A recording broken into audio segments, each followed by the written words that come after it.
Le gouvernement congolais, et je l'ai dit, je vais même répéter, le gouvernement congolais n'offre aucun cadre propice pour l'entrepreneuriat juvénile.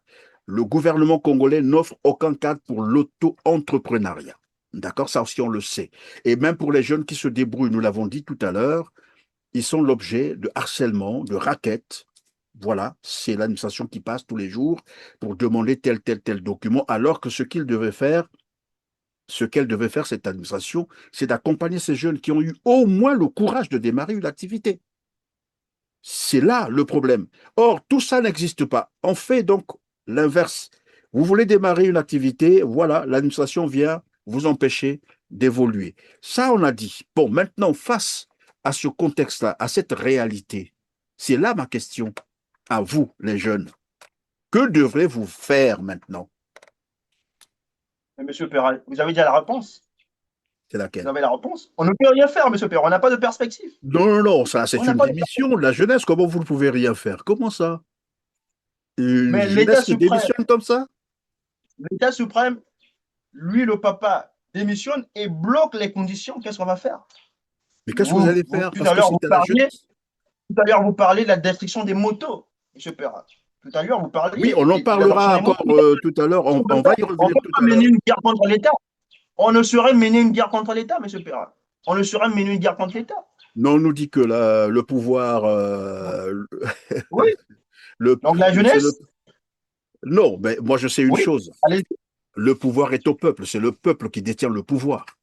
Et quand on dit le peuple, c'est beaucoup plus Donc, la jeunesse. Vous savez bien ouais, que monsieur la Perral, donc, population congolaise, pardon, laissez-moi terminer par là, la population congolaise est beaucoup plus jeune. D'accord? C'est quand même 75, 76, oui, par là.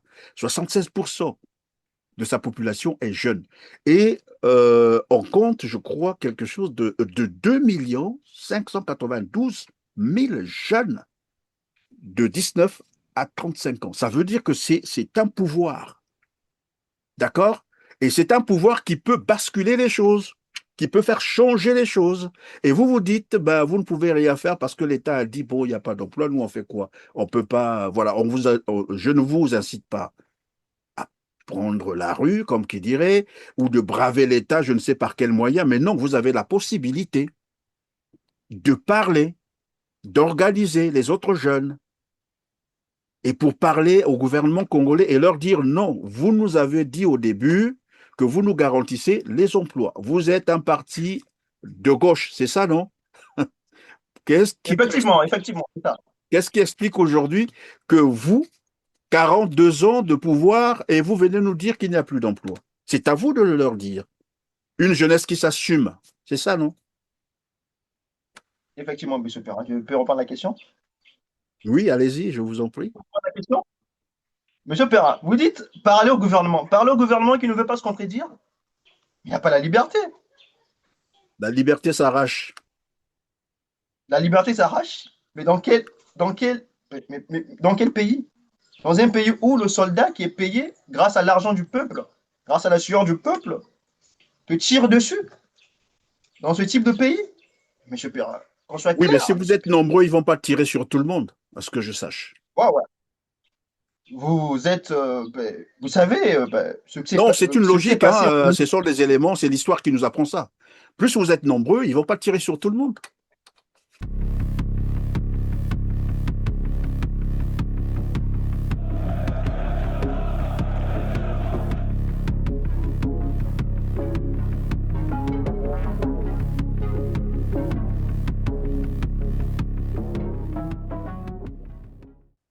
Bonjour, Néron Giglangwamba.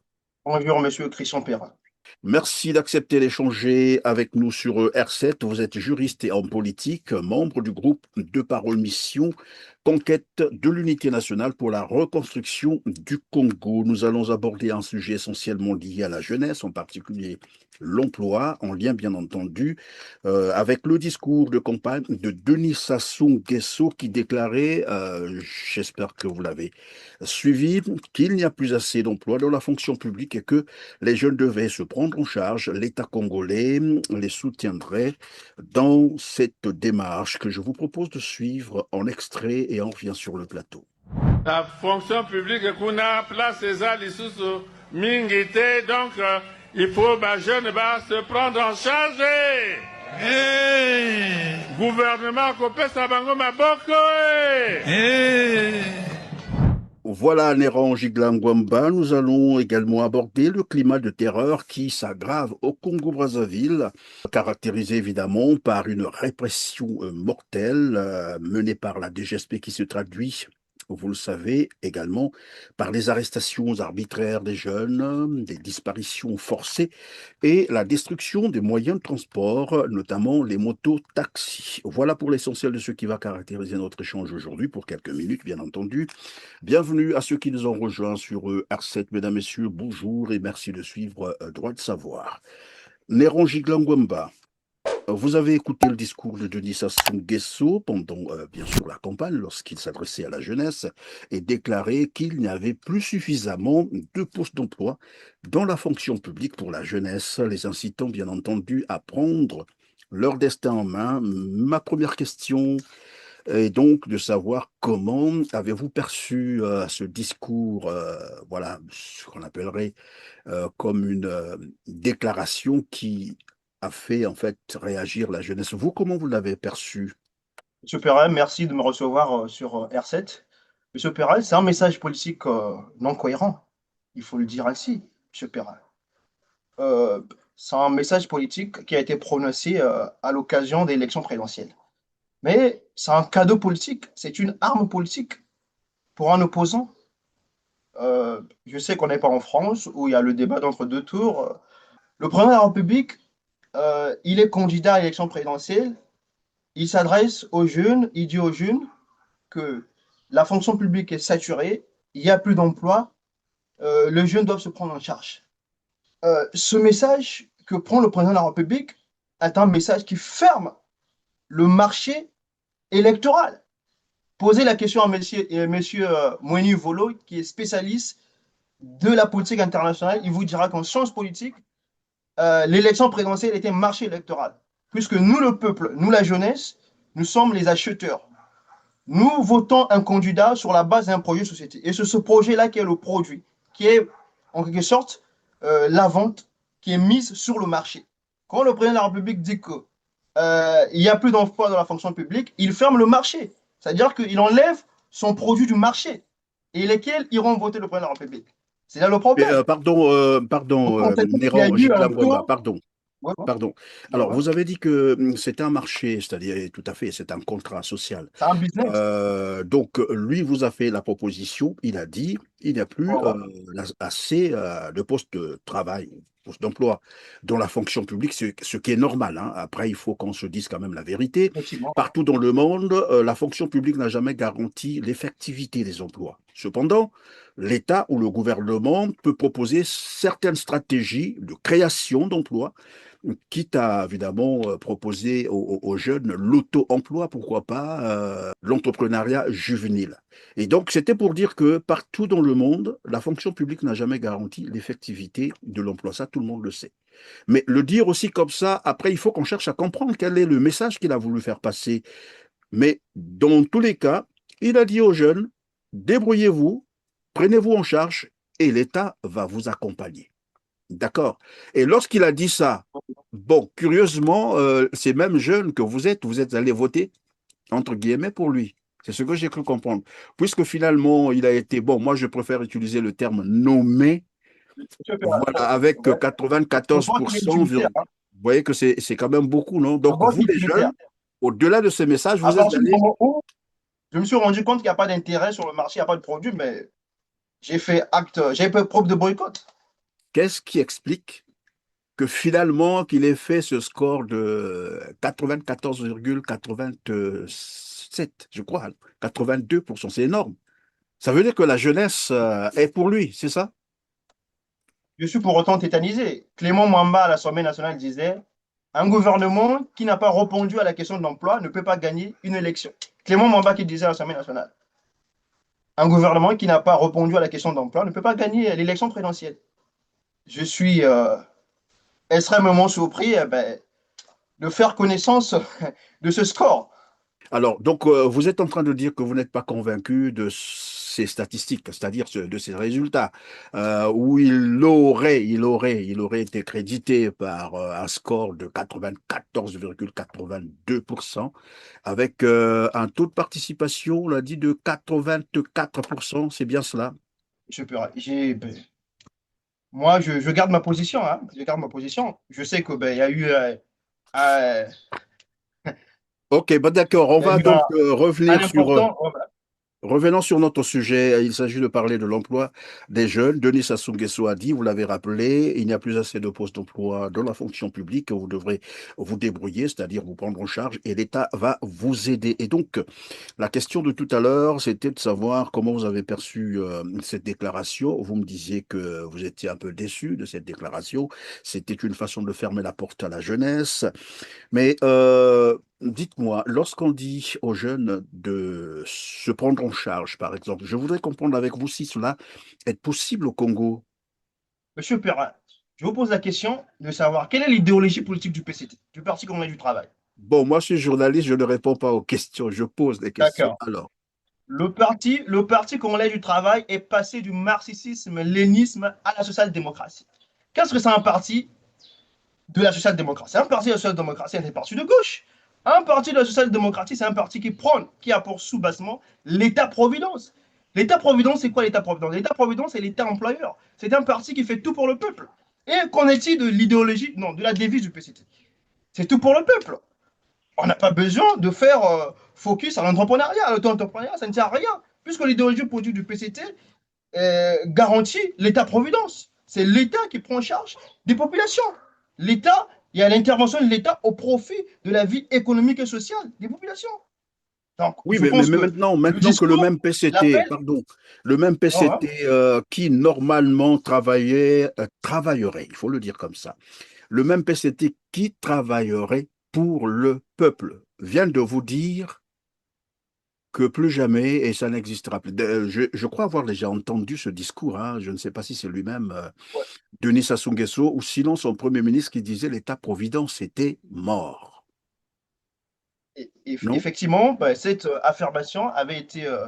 C'est le Premier ministre qui en avait parlé. Ben, le Premier ministre avait dit que les Congolais aiment tout attendre de l'État, les Congolais doivent changer de mentalité.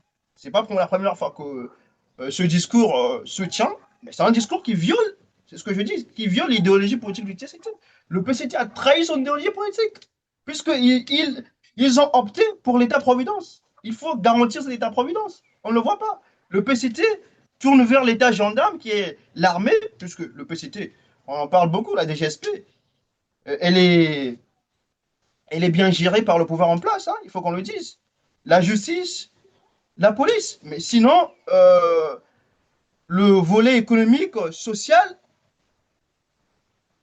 Oui, mais pardon, Néron Giglangwamba, est-ce que ce n'est pas non plus une manière de vous inciter, par exemple, à l'auto-emploi? Qu'est-ce qui vous empêcherait, vous, de vous créer vos propres emplois, par exemple? l'auto-emploi en Congo, M. Perret, euh, je n'estime pas que vous êtes sans savoir. Mais l'auto-emploi en Congo, c'est mener une guerre contre l'administration. Qu'en est-il de l'harcèlement policier, des fiscalités qu'on crée? Mais, M. Perret, même quand on parle de notre emploi, mais quelle est l'idéologie d'un parti de gauche? Le PCT fait appel à l'entrepreneuriat, alors que le parti de gauche, c'est un parti qui, qui fait avantager le peuple. Le PCT baisse l'impôt, les impôts des entreprises et augmente les impôts des travailleurs. C'est un parti de gauche. Mais où est le PCT? Le problème vient au niveau du Parti congolais du travail. Monsieur Néron Perrin. Giglangwamba, vous êtes en train de me dire Voilà. que finalement, le PCT, le Parti congolais du travail, moi j'aime à les appeler, Voilà. c'est une organisation criminelle. Bon, ça c'est, voilà, ça n'engage que moi. Donc vous êtes en train de dire que Moi, je parle de l'entité. Le PCT rame à contre-courant de son idéologie, c'est ça? Trahir son idéologie politique. Néron Giglangwamba, lorsque vous disiez tout à l'heure l'auto-emploi au Congo est synonyme de déclaration de guerre contre l'administration congolaise, à quoi faites-vous allusion? Que voulez-vous dire par là? Monsieur Perrin, moi, je voudrais revenir sur l'idéologie politique du PCT. Oui, on va y Le revenir PCT ne tout peut à pas. l'heure, on va y revenir, D'accord. mais qu'est-ce que vous disiez par là? Est-ce qu'on peut avoir des éléments factuels pour que nos téléspectateurs Monsieur comprennent Perret, concrètement ce que vous êtes en train de dire? Monsieur Perret, dans une société où les droits sociaux des citoyens ne sont pas considérés, on n'a pas le droit à l'eau, on n'a pas le droit au courant. C'est avec ces conditions-là qu'on va faire fonctionner l'auto-emploi. Il n'y a pas de route. Un jeune euh, qui produit du safou, c'est pas du manioc et du safou dans les départements du Poul, et si il a pour ambition de les ramener à Brazzaville, il va passer par où alors que les routes sont impraticables. La question de l'infrastructure n'est pas réglée. Les conditions ne sont pas favorables. Les conditions ne permettent pas à ce que le taux emploi soit garanti, M. Perrin. Vous parlez des infrastructures qui ne sont pas adéquates pour, évidemment, qui ne répondent pas à l'auto-emploi, comme vous l'avez dit. Mais il y a également, évidemment, puisque vous abordez déjà la question, j'ai reçu quelques informations des jeunes Congolais qui m'ont écrit parce que quand c'est comme ça, lorsque je prépare ces émissions, j'appelle souvent les gens sur place pour comprendre comment ça fonctionne. Ben, j'ai été aussi au Congo pendant longtemps, donc je connais les pratiques. Alors, il dénonce le harcèlement, comme vous l'avez dit, policier, et puis évidemment ce qu'ils appelleraient des raquettes, parce que ils me disent qu'au Congo, lorsqu'un jeune Congolais crée une unité, voilà, ou un petit commerce, disons-le comme ça, très vite, les 24 heures, les 48 heures qui vont suivre, vous avez la visite, mais vraiment de toute la cohorte de l'administration fiscale qui commence à défiler chez vous pour demander tel document, telle autre taxe, et ou c'est des policiers qui arrivent, qui commencent à vous harceler. C'est donc, en fait, ça fait que l'environnement ne soit pas propice pour l'auto-emploi. Ceux qui tentent un peu de résister, peuvent nous témoigner là-dessus. Est-ce que vous confirmez cela? Monsieur Perrin, c'est ce que je dis. Euh, L'auto-emploi au Congo, c'est mener une guerre contre l'administration, Monsieur Perrin. Tu viens de faire un témoignage sur les harcèlements de fiscalité. C'est un exemple concret. Les jeunes l'ont témoigné, c'est qu'ils ont été victimes. On nous parle du FIGA, le Fonds d'impulsion, de garantie et d'accompagnement. Est-ce dire que c'est un leurre ou bien quoi? C'est pas une réalité parce que je vois sur les réseaux sociaux les jeunes qui viennent souvent faire la propagande pour dire oui, moi j'ai été voilà, j'ai été subventionné, j'ai été aidé par le FIGA. À quoi ça vous fait penser? Monsieur Perrin, vous parlez du fameux clientélisme, hein, c'est ça? Quand tu n'as pas les bras longs, ben, ton dossier finit à la poubelle, c'est ça, le FIGA? Eh oui, c'est ça. Clientélisme, pourquoi? Mais il y a un certain nombre de personnes qui sont favorisées, une catégorie de personnes. Mais la jeunesse, bien sûr. Une jeunesse, une catégorie de personnes. Catégorie de En personnes, raison de catégorie leur de réseau jeunesse. familial ou politique. En raison de Oui, moi leur je veux réseau qu'on familial soit ou politique. factuel. Lorsque vous dites une catégorie de la jeunesse, c'est-à-dire, c'est laquelle? Quelle catégorie? Vous parlez C'est comment on pas. appelle le mouvement là? Force montante, J'ai c'est ça? parlé du clientélisme. Du FMC. clientélisme. Du clientélisme. Ça veut dire que ce ne sont pas tous les jeunes qui ont accès à ce fonds, c'est ça? Justement, justement, justement, monsieur Perrin. Les jeunes dont on parle ben, sont ciblés par. Alors, Néran Gigangwamba, on va passer à un autre volet. C'est celui, bien sûr, je disais tout à l'heure, la terreur, cette campagne de terreur maintenue par la DGSP. Vous êtes sur place, vous êtes en train de vivre, évidemment, cette opération menée par la DGSP qui se caractérise par Monsieur ce... Perrin, il y a un élément. Oui, Il y a un élément qui n'est pas souligné, il faut qu'on fasse ça, qu'on soit clair. La question de l'entrepreneuriat oui, ne devait pas relever des autorités compétentes. Cette question-là n'a pas de place. Le PCT, c'est un parti de gauche. C'est un parti qui prône la social-démocratie. C'est un parti qui prône oui. l'État-providence. C'est l'État qui assure le bien-être des populations. Et c'est ça le propre de l'homme politique. De faire de sorte que la population soit à l'aise dans la sphère économique et sociale. ce que fait le PCT, c'est une trahison idéologique. Donc la question de l'entreprise n'a pas de place au Congo. La question de l'entrepreneuriat. On sait bien qu'un parti de gauche, c'est les PCT, c'est un parti de gauche libre, ce sont des libéraux de gauche. Hein.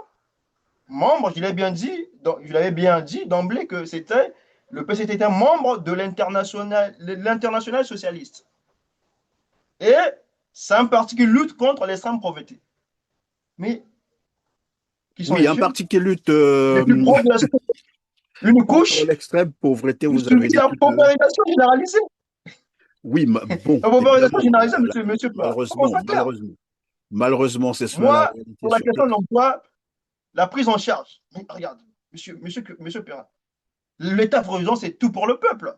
Mais on appelle aux jeunes à la prise en charge personnelle, monsieur Perrin. Mais c'est pas tolérable. Soit vous repartez dans le marxisme-lénisme, soit vous êtes un parti communiste. C'est pas le critère de la social-démocratie, monsieur Perrin. Inhérent. On avait À de- ce Ah, niveau-là, voilà. sur cela, je conviens avec vous, c'est tout normal. Si les jeunes doivent se prendre en charge, il faudrait bien que l'État les accompagne. Dans tous les cas, c'est à l'État de créer le cadre même, voilà, de la création de tous ces Effectivement, emplois. Voilà. effectivement. Et si Ah, le voilà. PCT, comme vous êtes en train de le dire, qui serait normalement, d'ailleurs, leur devise, c'est tout pour le peuple, non? Rien que pour le peuple. Tout pour le Et bien peuple. curieusement, ils sont Voilà. devenus des milliardaires par des moyens, j'allais dire, détournés par la fraude, le vol, la corruption. Et c'est ce parti qui vient dire aux jeunes, débrouillez-vous désormais. Bon, mais dans tous les cas, nous sommes devant une réalité où le pays, les choses Qu'en sont... est-il des 100 000 emplois? Qu'en Pardon? est-il des 100 000 emplois? Qu'en est-il des 100 000 emplois? 100 Mais 000 c'est à emplois? vous, la jeunesse, de demander cela. Il faut Ouais, ouais. Je l'obliger. pose la question. L'État est rédévable vis-à-vis de la jeunesse, monsieur Perrin. Ah ouais. Oui, mais En 2009, en oui, 2009, on nous a parlé de 49 000 emplois, sauf erreur de ma part. En 2009, 49 000 emplois. Avec le projet Chemin d'avenir.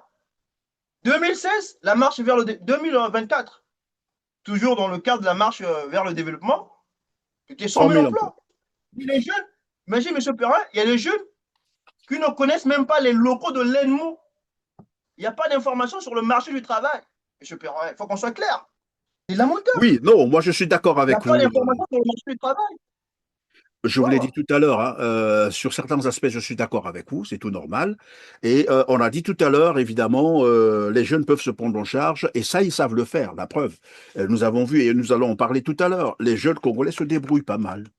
Ils se prennent en charge, et on les voit. Le problème, c'est comme on l'a dit tout à l'heure, il y a un harcèlement policier, il y a un harcèlement administratif, il y a la Il y a une raquette. guerre contre Ils l'administration. Le sont problème, c'est l'objet, ça. oui, Il y a une après guerre ils contre sont l'administration. l'objet des raquettes et du Bon, harcèlement policier, harcèlement administratif. Ça, c'est une il y réalité, a tout une le monde le guerre. sait. Mais à côté également, Non, comme vous l'avez dit tout à concurrence l'heure, dans- il n'y a pas un cadre, c'est-à-dire l'État ne les accompagne pas du tout. Voilà, il n'y a pas de Il n'y a politique pas le comme ça. principe de l'État employeur. Il n'y a pas le principe de l'État employeur. Vous dites État employeur. Moi, je suis d'accord avec vous. C'est tout normal. C'est même la base de la création de ce parti, le PCT. Ça, je l'ai dit. OK. Mais lorsqu'on avance et que ce même parti désormais vous dise euh, il n'y a plus d'emploi, c'est-à-dire à la rigueur, c'est une démission. Voilà. Le PCT vient de démissionner de ses objectifs. C'est ça la vérité. Hier, c'était soi-disant tout pour le peuple, rien que pour le peuple. Mais curieusement, sur le terrain, lorsqu'ils disent tout pour le peuple, rien que pour le peuple, c'est eux qui s'enrichissent illicitement en plus, en pillant le trésor, en pillant l'économie du pays, en pillant les ressources économiques du pays. Ils se sont enrichis, sont devenus des milliardaires. Ça aussi, c'est un fait. Mais dans ce contexte-là, que devrait faire la jeunesse? Parce que moi, c'est là que je m'en tiens. Que devrait faire la jeunesse? Continuer à se plaindre ou alors il faut agir. C'est ça. La question, elle est là. Qu'est-ce que vous allez faire, Monsieur, vous, les jeunes? monsieur Perrin, mais qu'est-ce qu'on Oui, peut faire, monsieur Perrin? Quand la jeunesse s'engage à une activité, c'est oui. l'État qui vient contredire la jeunesse. On en a parlé. Oui, on en a parlé tout à l'heure. Maintenant, on passe à autre chose. Il faut qu'on aille étape par étape. Il faut qu'on évolue.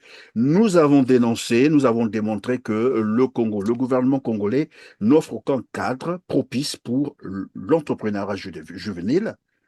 Le gouvernement congolais, et je l'ai dit, je vais même répéter, le gouvernement congolais n'offre aucun cadre propice pour l'entrepreneuriat juvénile.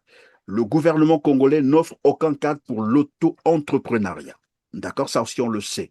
Et même pour les jeunes qui se débrouillent, nous l'avons dit tout à l'heure, ils sont l'objet de harcèlement, de raquettes.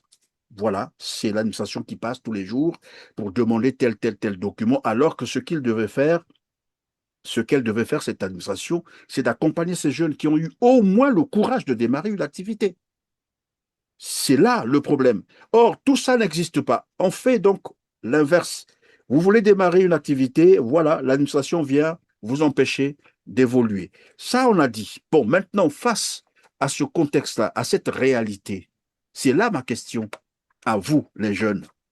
Que devrez-vous faire maintenant? Mais monsieur Perra, vous avez déjà la réponse. C'est Vous laquelle? avez la réponse. On ne peut rien faire, monsieur Perra. On n'a pas de perspective. Non, ça, c'est On n'a une pas de... démission de la jeunesse. Comment vous ne pouvez rien faire? Comment ça? Une Mais l'État jeunesse qui suprême, démissionne comme ça? l'État suprême, lui, le papa, démissionne et bloque les conditions. Qu'est-ce qu'on va faire? Mais qu'est-ce que vous allez faire? Parce que c'était la jeunesse. Tout à l'heure, vous parlez de la destruction des motos, monsieur Perra. Tout à l'heure, vous parliez Oui, on en de la parlera destruction des encore motos. tout à l'heure. On va y On ne revenir peut tout pas à l'heure. mener une guerre contre l'État. On ne saurait mener une guerre contre l'État, monsieur Perra. On ne saurait mener une guerre contre l'État. Non, on nous dit que le pouvoir, Oui. le, Donc la c'est le, jeunesse, non, mais moi je sais une oui, chose. allez-y. Le pouvoir est au peuple. C'est le peuple qui détient le pouvoir. Et quand on dit le peuple, c'est beaucoup plus Donc, la jeunesse. Vous savez bien ouais, que monsieur la Perra, donc, population congolaise, pardon, laissez-moi terminer par là, la population congolaise est beaucoup plus jeune. D'accord? C'est quand même 75, 76, oui, par là. 76% de sa population est jeune. Et on compte, je crois, quelque chose de 2 592 000 jeunes de 19 à 35 ans. Ça veut dire que c'est un pouvoir. D'accord? Et c'est un pouvoir qui peut basculer les choses, qui peut faire changer les choses. Et vous vous dites, ben, vous ne pouvez rien faire parce que l'État a dit, bon, il n'y a pas d'emploi, nous on fait quoi? On peut pas, voilà, je ne vous incite pas à prendre la rue, comme qui dirait, ou de braver l'État, je ne sais par quel moyen, mais non, vous avez la possibilité de parler, d'organiser les autres jeunes, et pour parler au gouvernement congolais et leur dire non, vous nous avez dit au début que vous nous garantissez les emplois. Vous êtes un parti de gauche, c'est ça, non? effectivement, effectivement, c'est ça. Qu'est-ce qui explique aujourd'hui que vous, 42 ans de pouvoir, et vous venez nous dire qu'il n'y a plus d'emploi? C'est à vous de le leur dire. Une jeunesse qui s'assume, c'est ça, non? Effectivement, monsieur Perra. Je peux reprendre la question? Oui, allez-y, je vous en prie. La question? Monsieur Perra, vous dites parler au gouvernement. Parler au gouvernement qui ne veut pas se contredire. Il n'y a pas la liberté. La liberté s'arrache. La liberté s'arrache. Mais dans quel, dans quel pays? Dans un pays où le soldat qui est payé grâce à l'argent du peuple, grâce à la sueur du peuple, te tire dessus. Dans ce type de pays? Monsieur Perra, qu'on soit Oui, mais clair. si vous êtes nombreux, ils ne vont pas tirer sur tout le monde, à ce que je sache. Ouais, ouais. Vous êtes, vous savez, Non, c'est une ce qui s'est logique, passé. hein, ce sont des éléments, c'est l'histoire qui nous apprend ça. Plus vous êtes nombreux, ils ne vont pas tirer sur tout le monde. Monsieur Perra, je pense que c'est pas l'élément Merci, crédible là. C'est pas l'élément Néron ouais, Giglangwamba. ouais.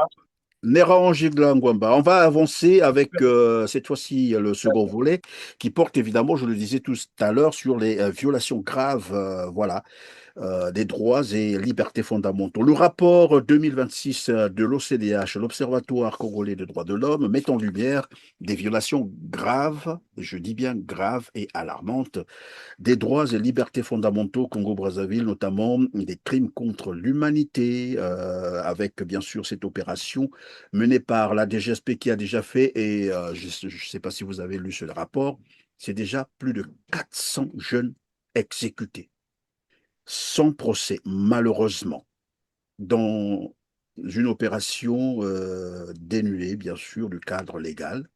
La justice n'est pas impliquée. Une opération menée par, évidemment, la DGSP sous Serge Boa, si on veut le dire comme ça, qui finalement a intensifié voilà, ces opérations. Et cette fois-ci, la DGSP est en train de contrôler le secteur de transport en commun.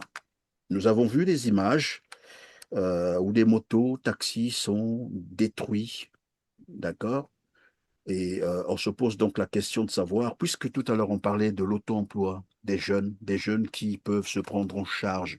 Après, il faut qu'on cherche à comprendre pourquoi dans le même temps, ces jeunes qui veulent se prendre en charge, qui ont déboursé de l'argent, parce que je sais qu'une moto au Congo, ça coûte cher quand même, hein, c'est au-delà de 500 000, et ce n'est pas n'importe qui peut avoir 500 000 au Congo. Ça, je le sais aussi. Je vous propose de suivre d'abord cette image et on revient sur le plateau pour la commenter. Suivez.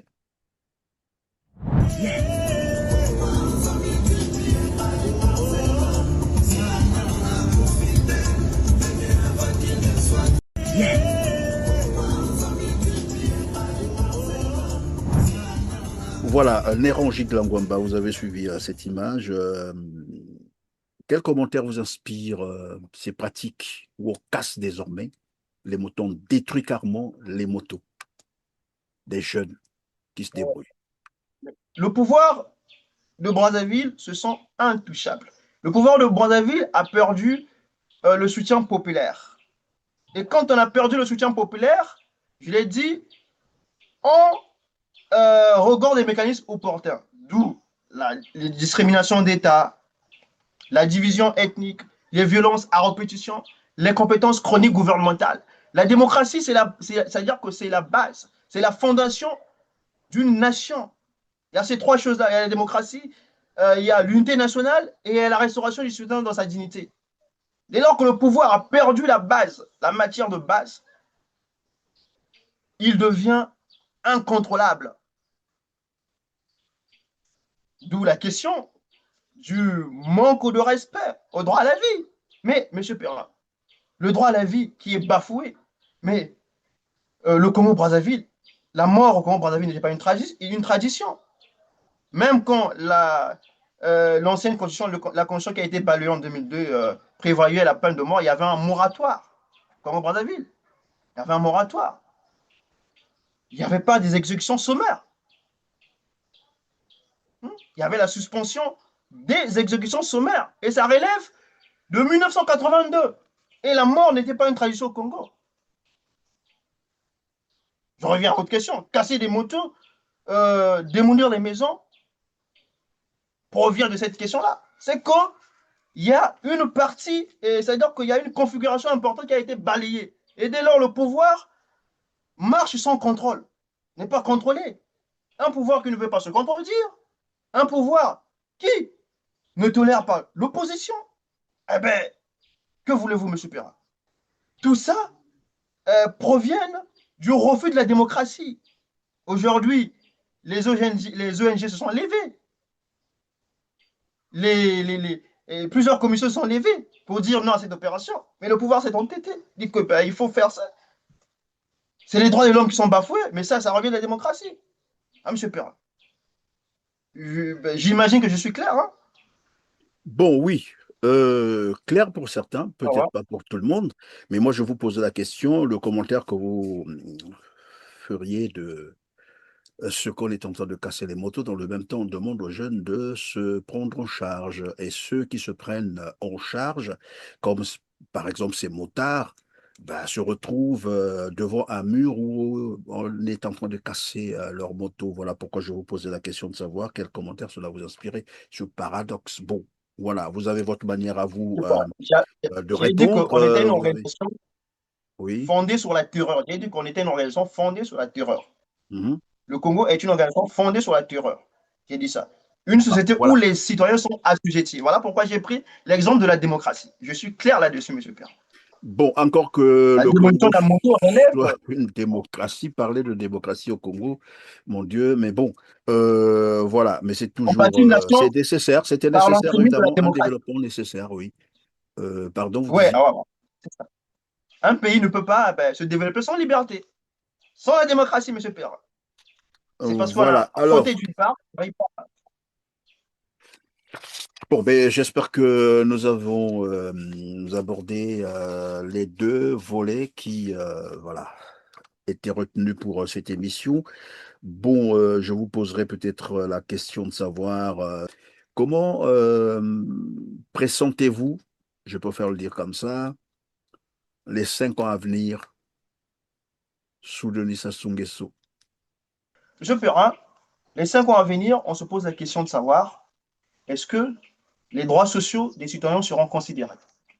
Le droit à la nourriture, le droit au logement, le droit à la vie, le droit au travail, le droit à la sécurité, le droit à la protection sociale. Je pense que c'est le prix à payer pour que les autres nous considèrent comme des gouvernants et gouvernés, comme des êtres humains et non comme des singes. Je Perrin. Si un pays un État se sent fier à considérer les droits sociaux des citoyens, mais c'est quelque chose de bien. Et bien, ce que je peux proposer, c'est quoi? C'est que je constate que le pouvoir, depuis la situation sociale, économique et politique du pays, depuis plus de 10 ans, est quasiment catastrophique. Ben, je proposerais peut-être un gouvernement d'ouverture. Pourquoi ne pas donner de la chance à d'autres forces politiques? Puisqu'ils sont là, ben, l'unité politique ne garantit rien. C'est ce même pouvoir-là qui n'arrive pas. J'ai parlé des droits sociaux qui ne sont pas respectés. Pourtant, c'est le prix à payer pour que les autres ne nous considèrent pas comme les singes. C'est ça, le plus modeste. Donc, M. Perrin, je proposerais un gouvernement d'ouverture. Je propose un gouvernement dans lequel les hommes politiques mettront des organismes, les antagonismes politiques, entre guillemets, et ben, au fond de faire face à un péril, puisque nous sommes en train de faire face à un péril éminent. Je voudrais que le PCT donne de la chance à d'autres forces politiques. Merci, merci Néran Giglangwamba d'avoir été avec nous sur R7, d'avoir échangé avec nous sur ces 2 volets, notamment l'emploi au Congo-Brazzaville, vu par Denis Sassou Nguesso, et cette opération voilà, de lutte contre le banditisme, j'allais dire une opération sous fausse bannière, parce que finalement, ce sont des crimes contre l'humanité. En tout cas, grand merci d'avoir été avec nous, et on se dit donc à très prochainement. Merci de m'avoir invité, M. Perrin. Merci beaucoup. Je vous en prie, mesdames, messieurs, c'est la fin de cette émission. Merci de nous avoir suivis. Cliquez sur le petit pouce en l'air juste en bas de la vidéo. Aidez-nous donc à atteindre un plus grand nombre de téléspectateurs. Partagez-la, partagez cette émission et dites-nous en commentaire vos opinions sur les sujets que nous venons d'aborder. Sur ce, on se dit au revoir et à très bientôt, mesdames, messieurs. Merci.